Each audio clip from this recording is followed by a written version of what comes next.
And the next feature that we're going to talk about is going to be data sync setup. So that is going to be a very beneficial feature. It's been out for a couple years now. We do have some customers that are using it with very good success. So we want to kind of promote that tool because it is a very big time saver. So if I'm interested in that feature, if I go to setup and I go to the second option here, that's going to be data sync. So what data sync essentially does is it puts your Gen 4 and G5 displays essentially in a cloud environment with your Operations Center. So it's always checking between the displays and between the Operations Center to look for new data and share that across all your different platforms. So if you're used to using, cloud services between, say, your phone, your iPad, your computer, so everything's the same on all your devices, that's essentially what data sync is for our machines. So if I add a new guidance line, say in the planner, it's going to show up in my sprayer, my combine, all my variety locator information instead of having to utilize USB sticks and setup files all the time.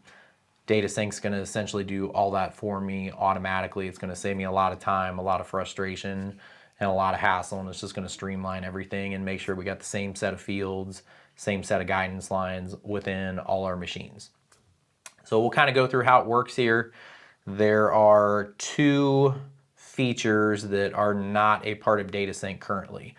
So those are adaptive curves and our AutoPath files for AutoPath rows. So if you're using adaptive curves or AutoPath, we do still have to send a file to the machine with those in there. But field names, boundaries, guidance lines, tank mixes, all those things are part of data sync, and it's a really, really nice feature.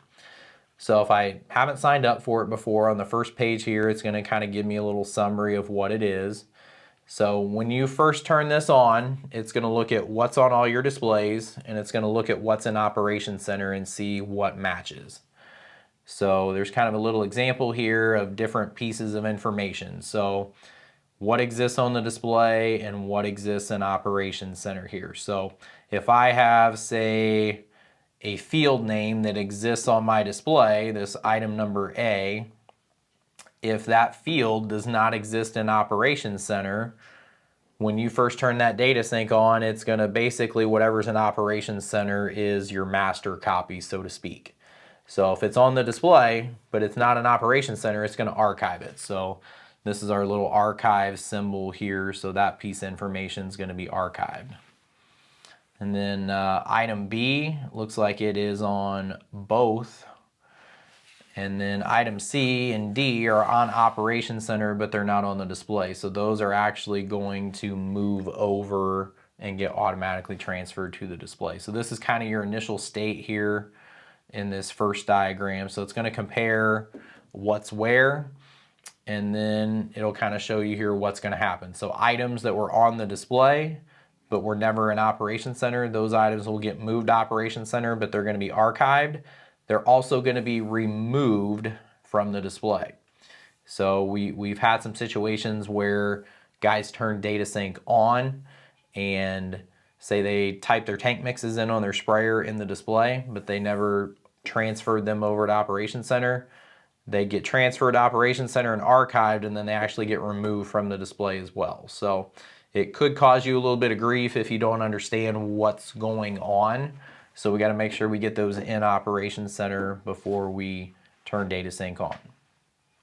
Okay, items that were on Operations Center but not on the display, they're just going to automatically get transferred over to the display from Op Center. Will still exist in Op Center just as they did before.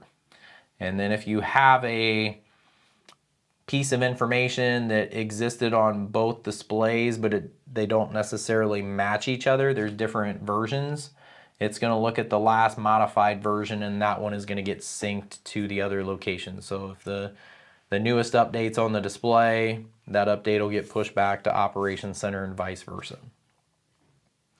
So if you're ready to kind of start that process, you can hit next, and then we'll switch back here so we can see what the rest of it looks like. Okay, so it's going to show me all my machines that are capable of doing data sync, show me the serial number of the machine, and show me what display's in it, what software version is on the display. We do have to have a fairly new software version on the display in order for data sync to work. And then I can see what my data sync status is for each machine. So I can see all these machines are currently enabled. So there may be some cases where potentially we don't want data sync turned on with every single machine. So the example might be I have an operator that is doing tillage. So maybe that's a guy that's just doing some work for me. He's maybe not real savvy with the screen, and every field he goes to, he just makes a new AB line. So if data sync's turned on, every time he makes one, that's going to go in the operations center, and maybe that's going to pollute some of the lines that I already have in there and maybe mess some things up for me. So if, say I wanted to take my tillage tractor here and I didn't want that information coming back automatically and syncing, I can simply just click disable displays there.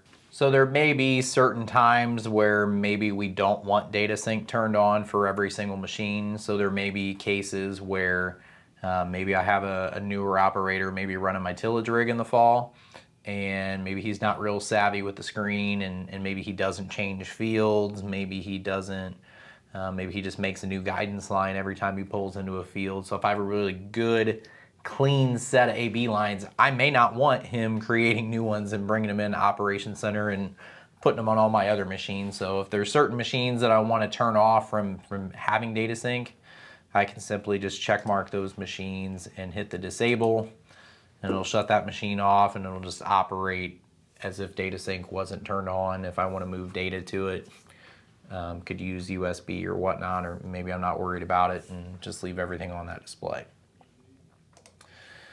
Okay, it kind of gives you a summary over here on the right side in terms of the number of clients, farms, fields, how many boundaries we have, how many inactive boundaries we have. So there is a recommendation there that we typically want to archive any inactive boundaries before we turn this on, or sometimes those can cause a little bit of grief with us as well. So this just kind of gives me a high level what I'm getting ready to sync when I turn that on.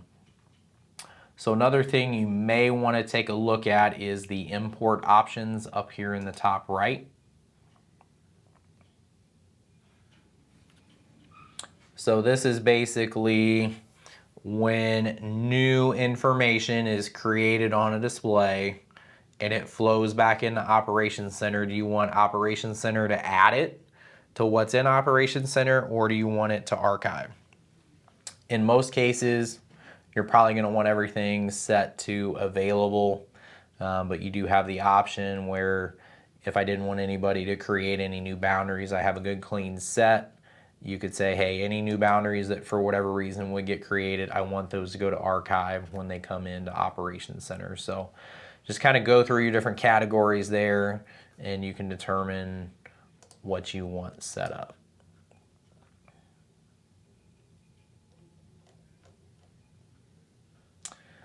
There is a new feature for data sync that just came out where you can actually sync all of your implements now as well, which will be a handy feature. So once you have your import options set up, simply click save, and then we'll go back to data sync. So very simple feature to use and turn on. As I said, it creates a lot of savings of time, not having to do setup files and pushing those to all their machines.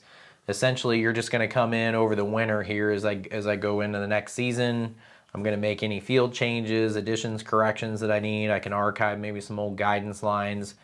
I can set up all my new varieties for the year, all my new tank mixes, get rid of all the old ones, and that's all going to automatically just show up on each display. I don't have to do anything. I mean, it is a really wonderful feature, and I would encourage anybody to take a look at it. So there's just a couple things on the front end. We got to make sure everything's in Operations Center before we turn it on, and then potentially look at maybe there's some machines that, if we got some novice operators that we maybe don't want that getting shared, make sure we don't turn those machines on. But highly encourage anybody to check out data sync setup.